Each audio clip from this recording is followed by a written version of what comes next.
La propriété d'usage universel. Livre 1. L'impasse de l'hybridation. Partie 1. Mythes et préjugés. Le pouvoir de la propriété.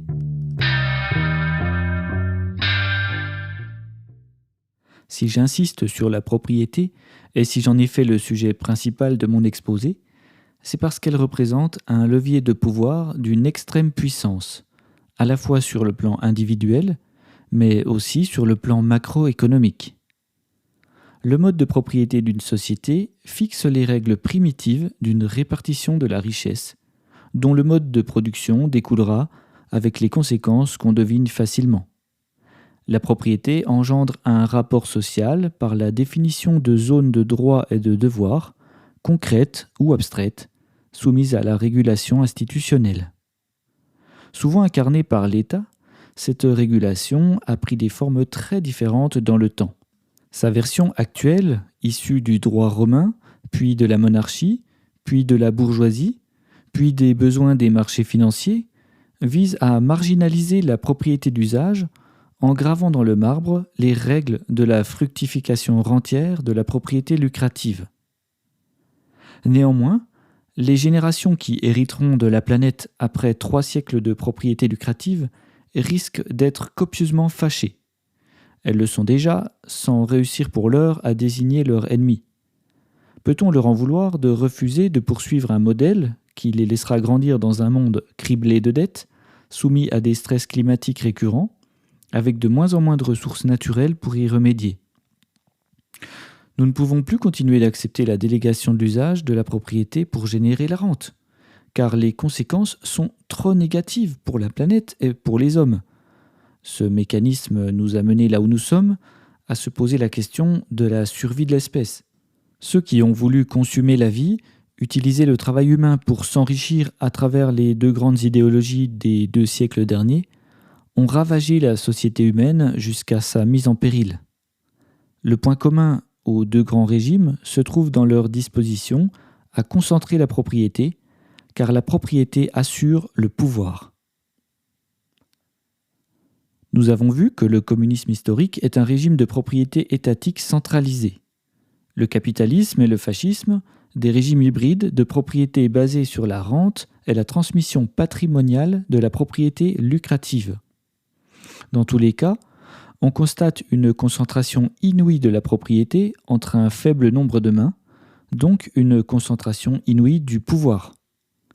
Voilà en quoi ces régimes sont frères, dans leur tendance structurelle à la concentration du pouvoir.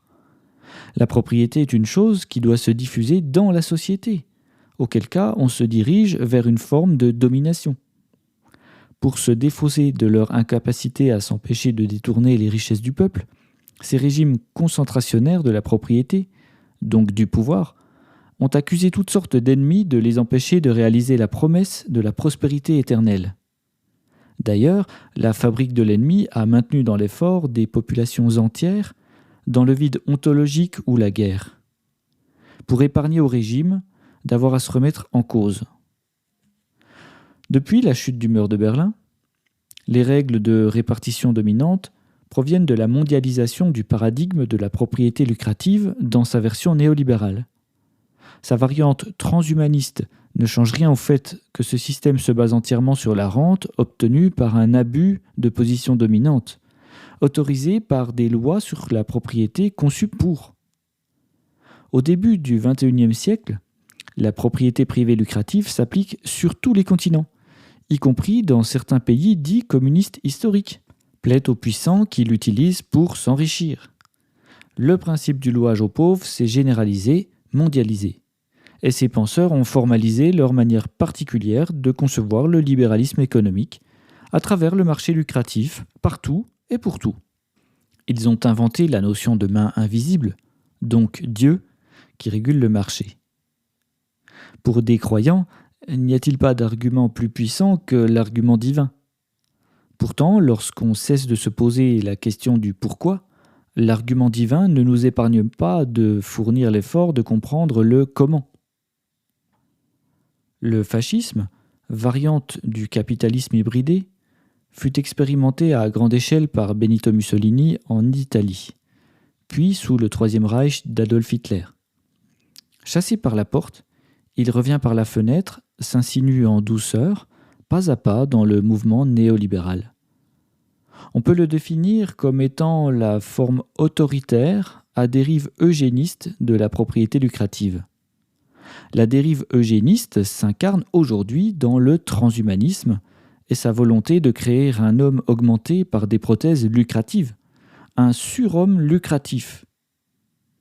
La dérive autoritaire s'illustre par la surveillance de masse, l'utilisation policière des technologies numériques, la volonté de planifier, lisser, contrôler les comportements humains, tout en martelant des discours de liberté. Sur le principe que la concentration de la propriété provoque la concentration du pouvoir et aggrave les inégalités, nous partons à la recherche d'un mode de propriété réparti équitablement, qui assurera la diffusion du travail abstrait, c'est-à-dire de toutes les décisions importantes que les usagers de la propriété ne peuvent prendre actuellement. Ce mode de propriété devra à la fois laisser la liberté aux travailleurs citoyens de créer toutes sortes d'entreprises. Il sera donc libéral. Il devra rétribuer le travail pour ce qu'il a coûté en effort aux travailleurs, sans rente. Il sera donc égalitaire. Puisque le capitalisme incarne un régime libéral inégalitaire et le communisme historique un régime autoritaire égalitaire, il manque au tableau un régime libéral égalitaire pour terminer logiquement la révolution de 1789.